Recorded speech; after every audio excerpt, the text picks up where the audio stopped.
No mires atrás, por favor. Ese fue el SMS que recibí de mi mujer a las 11:41, justo cuando escuché unos pasos rápidos detrás de mí, en una calle casi desierta de Sevilla. No entendí nada, pero el estómago se me encogió como si aquella frase llegara tarde. Giré la cabeza, desobedeciendo su advertencia, sin imaginar que esa noche me cambiaría la vida. Y, sin embargo, todo había comenzado semanas antes, cuando yo aún creía que nada malo podía alcanzarnos. Me llamo Luis Márquez, tengo 62 años, y durante más de 10 pensé que mi matrimonio con Laura era una casa tranquila, viva de silencios buenos. Vivíamos en Triana, en un piso pequeño que ya olía a nosotros, con los mismos muebles desde hacía años y una rutina que creía segura, el café a las 8, el paseo corto por el puente de San Telmo, la tortilla de los viernes aunque saliera un poco seca. Teníamos unos ahorros modestos, un coche viejo, y esa sensación tonta de que, mientras nos tuviéramos, nada podía torcerse. Me aferré demasiado a esa ilusión. A mediados de marzo, Laura empezó a llegar tarde a casa. Decía que el despacho estaba desbordado, que habían tomado un caso complicado. Yo la escuchaba, sin desconfiar, hasta que las llamadas privadas comenzaron a ser cada vez más frecuentes. Salía al balcón a responder, incluso cuando hacía frío, y cerraba la puerta con cuidado, como si no quisiera que oyera ni el tono. Una noche dejó el bolso abierto y vi un recibo de transferencia, 1.200 euros enviados a un tal de Espina. Le pregunté quién era y ella dijo que un proveedor. Una excusa pobre para alguien que jamás trataba con proveedores. Sentí un pequeño nudo, pero no lo apreté. Pensé que hablábamos menos, que tal vez yo me estaba volviendo desconfiado. El jueves siguiente, mientras trabajaba en un edificio del centro, recibí un mensaje que no era para mí. ¿Estoy a 2 cuadras, todo listo para esta noche? No podemos fallar. El número no me sonaba. Minutos después, Laura me escribió diciendo que era un mensaje equivocado, para una compañera. Sentí esa mentira como un golpe seco en el pecho, pero me guardé el comentario. A veces el silencio sirve para ver mejor. El sábado, Laura dijo que iría a la oficina a recoger unos documentos.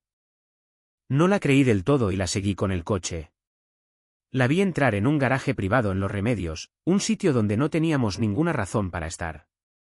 Al poco salió acompañada de un hombre corpulento, de barba gris, que no tenía pinta de compañero de oficina.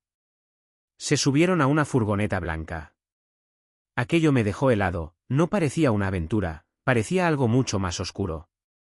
Esa tarde, al volver, Laura dejó su móvil en la cama y lo olvidó desbloqueado. No pude evitar mirar. Había un mensaje que decía, el ingreso sigue pendiente. Si él sospecha, actúa rápido. Ese él era yo. Y así llegamos a aquella noche del SMS. Laura me pidió que bajara a comprar pan a casi medianoche. Absurdo. Pero fui. Al llegar al supermercado, vibró el móvil, no mires atrás. Vuelve por la avenida, no por la calle del río. En ese instante escuché los pasos. Rápidos, decididos. Miré, y vi a 2 hombres avanzando hacia mí. No dudé, eché a correr. A mitad de la avenida, un coche frenó a mi lado. La puerta se abrió y oí mi nombre. Era Laura. Y en el asiento trasero, el hombre de barba gris. Soy Sergio Valcárcel, me dijo, policía retirado. Tu mujer me contrató hace 3 semanas. Laura rompió a llorar. Me contó, casi sin aire, que su hermano había pedido dinero a un usurero, Diego Espina. La deuda de 3.000 se había convertido en 19.000 por intereses ilegales. Cuando él no pagó, empezaron a presionarla a ella. Y si no cooperaba, irían a por mí. Por eso las llamadas, los pagos, las reuniones. No estaba traicionándome, estaba intentando que siguiera vivo. Denunciamos todo.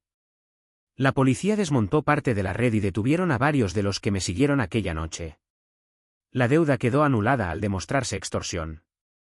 A Laura y a mí nos quedó la tarea más difícil, reconstruir la confianza, palabra a palabra. A veces, cuando oigo vibrar el móvil en mitad de la madrugada, recuerdo aquel mensaje. No mires atrás. La frase que me salvó la vida, y que me obligó a ver lo que no quería, que incluso el amor más tranquilo puede quebrarse sin hacer ruido.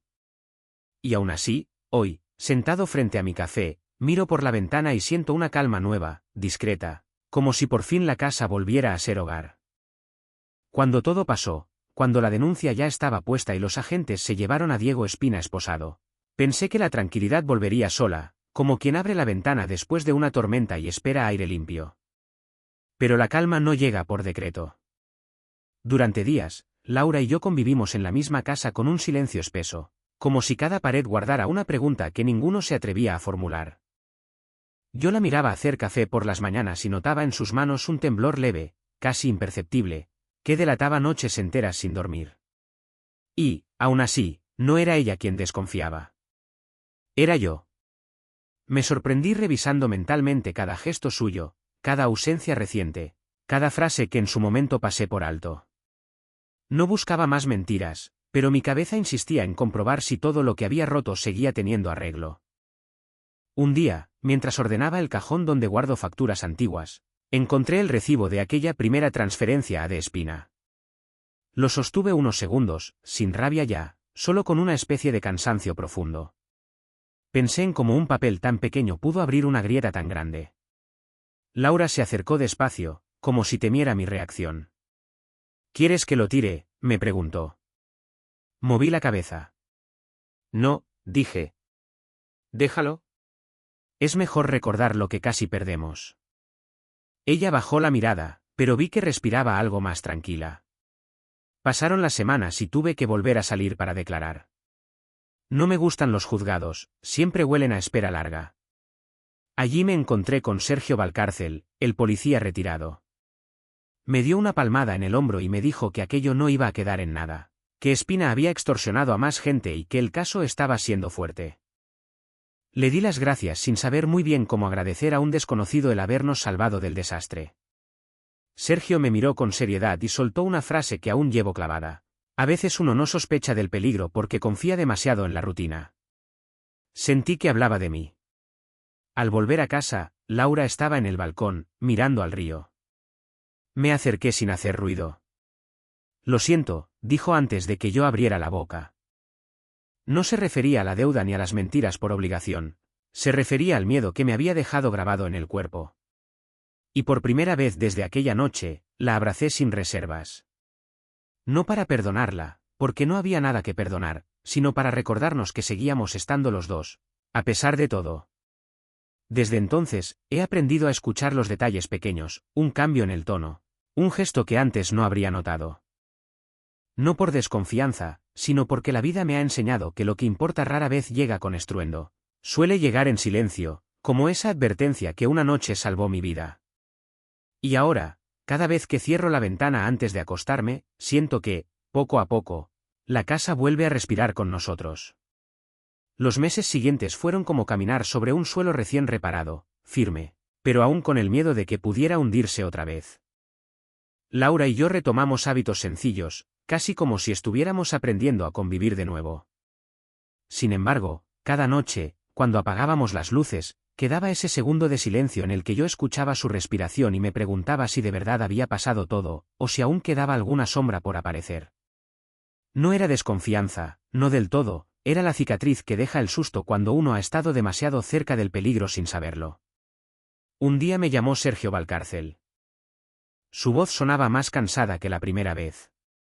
Me pidió que pasara por un pequeño despacho donde guardaban documentación del caso. Fui sin decir nada a Laura, no quería inquietarla. Al llegar, me mostró un informe con nombres de otras víctimas de Espina. Personas normales, como nosotros, que habían caído en manos de aquel hombre por necesidad o por ignorancia. Me llamó la atención un detalle, varias transferencias, hechas durante meses, no por Laura, sino por su hermano. Me quedé mirando las fechas. Había pagos incluso antes de que yo supiera de la existencia de ese usurero. Tu mujer intentó frenar esto sola durante demasiado tiempo, me dijo Sergio. Hay gente que aguanta más de lo que debería por proteger a los suyos. Sentí un peso extraño en el pecho. Una mezcla de culpa y alivio. Regresé a casa más lento de lo habitual. Laura estaba en la cocina, cortando tomates para la cena. Me vio entrar y enseguida supo que algo llevaba conmigo. ¿Qué te han dicho? Preguntó sin apartar del todo la vista de la tabla. Me tomó unos segundos responder. Le conté lo que había visto, los nombres, las fechas, los pagos que ella había intentado ocultar incluso antes de que la situación se volviera insoportable. No dijo nada. Solo dejó el cuchillo y se apoyó en la encimera. No quería que pensaras que mi familia era un problema, murmuró. Me acerqué despacio. Laura, tu familia es la mía. Era una frase sencilla, pero necesitaba decirla. Vi cómo se le aflojaban los hombros, como si por primera vez alguien la sostuviera a ella. Aquella noche, después de cenar, saqué una caja de cartón que guardaba en el armario del pasillo, cartas antiguas, fotos, facturas guardadas sin sentido. Puse encima el recibo de aquella transferencia inicial. Laura se quedó mirándolo. ¿Por qué lo guardas?, preguntó. Porque quiero recordar que el respeto no se hereda, respondí sin pensarlo. Se construye. Y se cuida. No era un reproche, sino una forma de marcar un antes y un después. Ella asintió, despacio. Desde entonces, he empezado a levantar la casa de otra manera. No cambiando los muebles ni pintando las paredes, sino prestando atención a lo que antes daba por hecho. He aprendido que la confianza no vuelve de golpe, vuelve cuando uno se permite mirar el miedo de frente y aún así, decide quedarse. Y ahora, cuando salgo al balcón por la mañana y veo la luz cayendo sobre el río, siento que, por fin, las dudas se disuelven. No del todo, no para siempre, pero lo suficiente para seguir adelante juntos, paso a paso, como dos personas que vuelven a encontrarse después de haberse perdido un momento en la oscuridad. Con el tiempo, descubrí que lo más difícil no era perdonar ni entender. Lo verdaderamente complicado era aceptar que uno ha vivido demasiados años confiando en que las cosas malas solo les ocurren a otros. Yo me había convencido de que la vida, después de los 60, se volvía más predecible, más tranquila. Pero aquella historia con espina me enseñó que incluso a nuestra edad puede estallar un problema tan repentino como un trueno en verano. Hay algo humillante en darse cuenta de que han jugado con tu ignorancia. Y no hablo de Laura, sino de mí mismo, de ese exceso de buena fe que me había vuelto torpe, ciego. Durante semanas me despertaba de madrugada, escuchando ruidos que antes ni siquiera registraba, preguntándome si de verdad habíamos cerrado esa puerta para siempre. Una tarde de junio, mientras ordenaba herramientas en el trastero, encontré la furgoneta blanca en mi memoria como si siguiera aparcada en la esquina.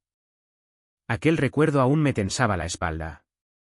Decidí que no quería vivir buscando sombras en cada esquina. Subí a casa y se lo dije a Laura, necesito que hablemos de lo que queda, no de lo que pasó. Ella asintió sin preguntar. Nos sentamos en el salón, sin luz, solo con el ruido suave del ventilador.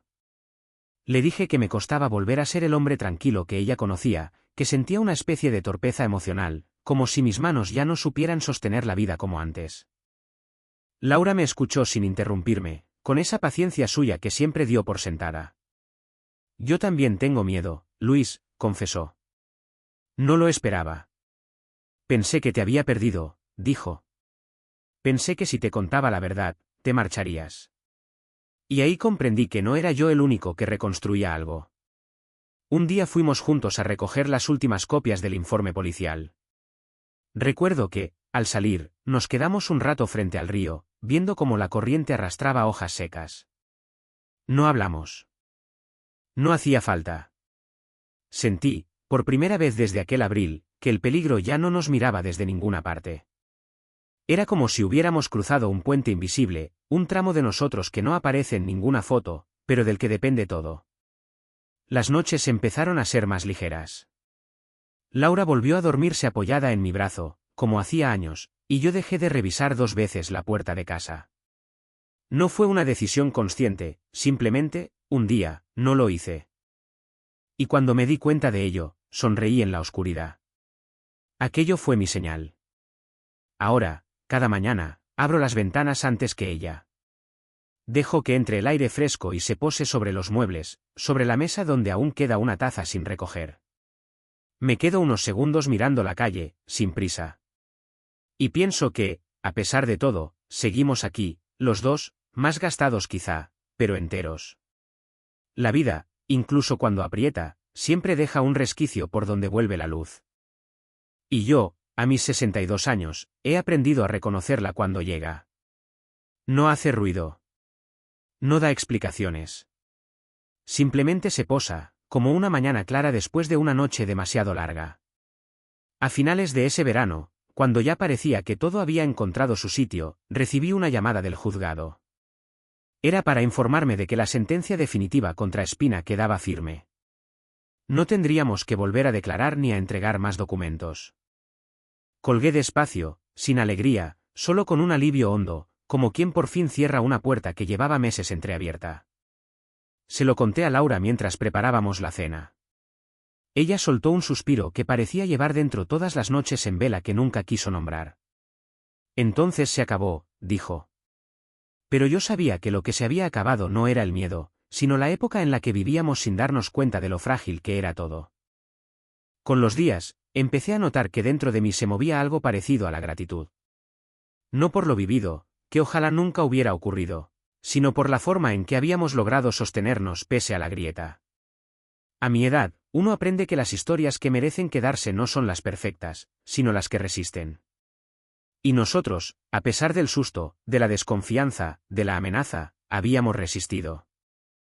Un jueves por la mañana, mientras tomábamos café en silencio, Laura me rozó la mano con la suya, sin mirarme.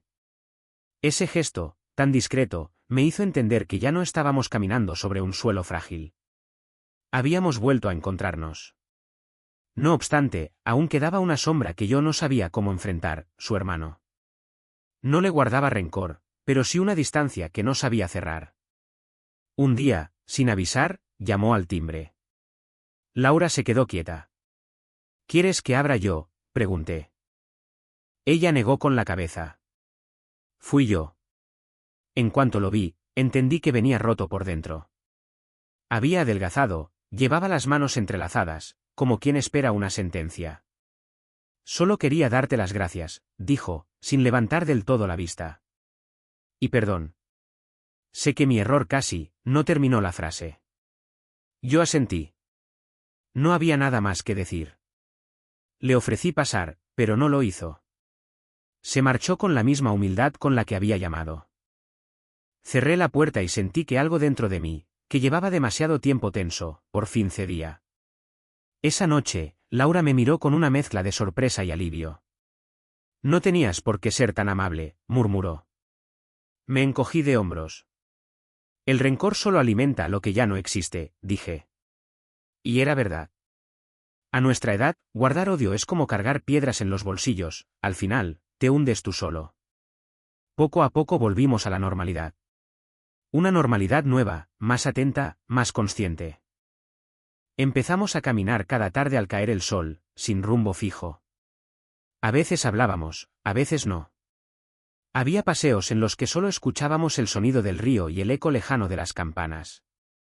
Y en ese silencio compartido descubrí una paz que no había sentido en mucho tiempo. Hoy, mientras escribo esto sentado junto a la ventana del salón, veo cómo la luz cae sobre el patio interior. Laura riega las plantas, concentrada, moviendo cada maceta con cuidado. La observo con la serenidad de quien ha vuelto a casa después de un viaje largo y extraño. Y pienso, sin decirlo en voz alta, que hay heridas que no desaparecen, pero dejan de doler cuando uno aprende a vivir con ellas. La vida, al final, siempre ofrece una segunda claridad. Y basta con sentarse frente a una tarde tranquila para darse cuenta de que, pese a todo, seguimos aquí, respirando despacio, como si el mundo hubiera encontrado por fin su lugar. A comienzos de otoño, cuando las primeras lluvias empezaron a resbalar por las ventanas, me descubrí pensando en algo que había evitado durante meses, recuperar mi propia vida, la que quedó suspendida desde aquella noche en Sevilla. No hablo de grandes cambios, sino de esos pequeños gestos que uno deja de hacer cuando el miedo ocupa demasiado espacio. Volver al bar de la esquina, por ejemplo. Llevaba medio año sin entrar. Una tarde, después de acompañar a Laura al mercado, me detuve frente a la puerta. El camarero me vio desde dentro y levantó la mano con ese saludo discreto de quien no hace preguntas. Entré. Pedí un café. Y mientras lo tomaba, apoyado en la barra, noté que respiraba como antes. No era alegría, era un regreso íntimo, casi imperceptible. Un recordatorio de que sigo siendo yo, a pesar de todo. Esa misma semana, Laura comenzó a ordenar el armario donde guardaba carpetas viejas. La escuché suspirar desde el pasillo. Cuando llegué, estaba sentada en el suelo, rodeada de documentos que ya no servían para nada. No quiero que quede nada de esa época, dijo sin mirarme. Me agaché a su lado y empecé a ayudarla. No tiramos todo. Dejé a un lado un sobre con recortes de prensa del juicio. Ella lo vio y frunció el ceño. ¿Para qué los quieres? Me tomé un momento. Para recordar que lo superamos. Laura soltó un pequeño gesto, algo entre cansancio y aceptación. Tú siempre guardas cosas que yo quiero olvidar, murmuró. Quizá por eso funcionamos, respondí. Un domingo por la mañana, mientras desayunábamos, me atreví a preguntar algo que llevaba tiempo rondando mi cabeza. ¿Tú sientes que hemos cambiado? Laura dejó la tostada en el plato y reflexionó unos segundos. Sí, dijo, pero no para mal. Y añadió algo que me llegó hondo: antes vivíamos sin mirar. Ahora miramos sin miedo. Me quedé en silencio, agradeciendo esa frase. No sé si era verdad del todo, pero sí era un comienzo. Con la llegada del frío, nuestras caminatas se hicieron más lentas. Yo llevaba las manos en los bolsillos, y Laura se agarraba a mi brazo como hacía años, cuando todavía trabajaba y llegábamos tarde a todas partes. Una tarde de noviembre, mientras cruzábamos el puente, me detuve. El cielo estaba gris, pero en el horizonte se abría un claro. ¿Te acuerdas de aquella noche? Dije sin intención de revivir el dolor, solo como quien mira un viejo mapa. Me acuerdo, respondió ella. Pero ya no me tiembla el pecho al recordarla. Y eso, para mí, fue suficiente. He descubierto que la serenidad no llega de golpe. Llega en pequeñas oleadas, una mañana sin sobresaltos, una cena sin silencios incómodos, un gesto suyo que vuelve a ser natural. A veces, mientras ella duerme, me quedo unos minutos observando su respiración tranquila. No por vigilancia, sino por agradecimiento. Porque hubo un momento en que pude no estar aquí. Ahora, cada noche cierro las ventanas del salón antes de acostarme. La casa huele a humedad suave, a plantas regadas, a vida normal. Me sirvo una taza pequeña de té y me siento un instante en la oscuridad. Escucho el golpeteo tenue de la lluvia sobre el patio interior. Y pienso que, aunque no lo buscábamos, esta prueba nos ha devuelto una forma de unión que creía extinguida. No sé qué vendrá más adelante. A mi edad, ya no hago planes largos. Pero mientras pueda despertar y ver a Laura moviéndose despacio por la casa, como si colocara cada cosa en su lugar exacto, sabré que la tormenta quedó atrás. Y que la calma, esa calma que parecía perdida, vuelve a aparecer en las mañanas grises, silenciosa, pero firme, como si por fin el mundo nos perdonara el susto. A mediados de diciembre, cuando el aire ya olía a invierno de verdad, me di cuenta de que llevaba semanas sin pensar en Espina. No porque lo hubiera olvidado, sino porque su sombra, esa que tanto pesaba al principio, había ido perdiendo fuerza. Fue una mañana cualquiera, mientras colocaba las tazas limpias en la alacena. Laura estaba en la mesa revisando unas facturas del año. Y de pronto sentí que la normalidad volvía a nuestra casa sin pedir permiso, como un huésped antiguo que recuerda dónde van las cosas. Me quedé quieto, con la taza en la mano, observándola. Ella levantó la vista. ¿Qué pasa?, preguntó. Nada, respondí. Pero si pasaba, por primera vez entendí que ya no vivíamos pendientes del pasado, sino de lo que aún podíamos construir. Unos días después recibí una llamada de Sergio Valcárcel. No era una llamada oficial, solo un gesto suyo.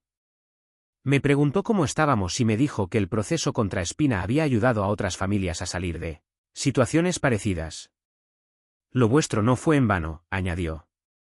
Me quedé pensando en esa frase.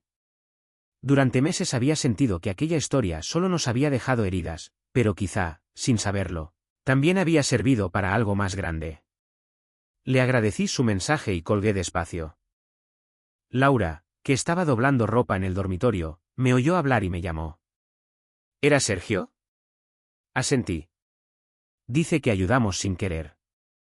Ella sonrió con esa sonrisa suya pequeña, reservada. Entonces algo bueno salió de todo aquello, murmuró. Esa noche, mientras cenábamos, me sorprendió una sensación que no había sentido en mucho tiempo, ligereza. No alegría explosiva, sino esa calma que se instala en el pecho como un animal cansado que encuentra por fin un sitio donde acostarse. Laura me miró un momento y dijo, «Te noto distinto». Me encogí de hombros. Creo que ya no tengo miedo. Ella bajó los ojos, quizá para esconder un brillo que no necesitaba explicación. Con la llegada de las fiestas, nuestra casa volvió a llenarse de pequeños ritos, un turrón comprado por costumbre, una manta doblada en el sofá, el olor a caldo por las tardes. No invitamos a mucha gente, pero un mediodía se presentó su hermano. Esta vez no venía a pedir perdón, venía simplemente a estar. Trajo una botella de vino barato y una vergüenza honesta. Nos sentamos los tres a comer y, por primera vez desde todo aquello, sentí que la familia no era un peso, sino un lugar. Cuando se marchó, Laura cerró la puerta en silencio y apoyó la frente en mi hombro. «Gracias por dejar que vuelva», susurró. «No se deja volver», respondí. «Se acompaña». Desde entonces, he empezado a comprender algo que antes se me escapaba. No siempre es el miedo lo que nos destruye, sino el silencio que dejamos crecer alrededor de él. Laura y yo ya no evitamos hablar de lo ocurrido. No lo nombramos cada día, pero cuando aparece, lo miramos de frente, sin esa incomodidad que antes nos hacía apartar la mirada. Es como una vieja cicatriz en la piel, ya no duele, pero recuerda lo vivido. Esta noche, mientras escribo esto, la casa está en calma. Laura lee en el sofá, arropada con la manta de cuadros que llevamos usando desde hace años. La lámpara ilumina solo una parte del salón, y el resto queda en penumbra, como si la oscuridad también quisiera darnos un respiro. Afuera, la ciudad se mueve con su ruido habitual, pero aquí dentro solo se escucha el pasar de las páginas y algún crujido de la madera. Y pienso, mientras cierro el cuaderno, que quizá la verdadera victoria no fue librarnos de Espina, sino poder volver a esta quietud, a este espacio donde la vida se sostiene con gestos pequeños, donde el mundo parece más llevadero y donde, al final del día, basta con mirar a Laura para entender que seguimos aquí, de pie, respirando, y que el futuro, sea el que sea, ya no nos asusta. A principios de enero, cuando la ciudad todavía olía a luces apagadas y a frío de madrugada, empecé a sentir que necesitaba poner por escrito todo lo vivido. No para hacer memoria, sino para cerrar un ciclo. A mi edad uno no escribe para ser leído, escribe para entenderse. Compré una libreta sencilla, de tapas grises, y la dejé en la mesa del salón. Cada mañana anotaba un párrafo corto, apenas unas líneas, como quien sopla el polvo de una estantería olvidada. Laura me veía hacerlo y no preguntaba. Respetaba ese pequeño ritual mío, igual que yo respetaba los silencios que ella guardaba desde entonces. Una tarde, mientras escribía, escuché su voz desde el pasillo: «Luis, ¿crees que alguna vez volveremos a ser como antes?» Me quedé quieto, con el bolígrafo en el aire. «No», dije. «Pero eso no es malo». Ella se apoyó en la puerta, esperando. Lo de antes también tenía grietas que no veíamos. Laura bajó la mirada, quizá recordando todas aquellas veces que intentó protegerme en silencio. Me acerqué y le cogí las manos. «Ahora caminamos más despacio, Laura. Y eso, a nuestra edad, es casi una ventaja». Con los días, fui notando pequeños cambios en la casa. Laura colocó una planta nueva en el balcón, yo reparé una lámpara que llevaba meses sin funcionar.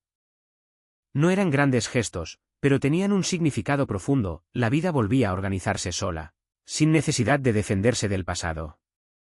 Una noche, mientras cenábamos, ella dejó el cubierto a un lado y dijo: «Nunca te pregunté si aquella noche, si pensaste que yo te estaba engañando».